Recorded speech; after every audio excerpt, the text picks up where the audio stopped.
Hey friends, if you encounter the issue Windows could not start the WLAN AutoConfig service on your Windows computer, then please watch this video. I will guide you through the resolutions.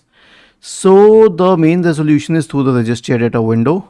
Search for registry editor in the Windows search bar and open the registry editor window. Now go to this key in the left pane, H key local machine, system, current control set, services and DHCP. Okay, we'll navigate in the left pane, H key local machine, system, current control set, services and so on. In the right pane there is a string value named depend on service. Double click on it, change NSI, click on OK. Now I'll tell you what I did once again. Except for AFD, I deleted everything here. And you may have multiple values, you may have 3 or 4 values. I had 2. Simply delete anything other than AFD. AFD should be present, that is very important. Delete everything else. Click on OK.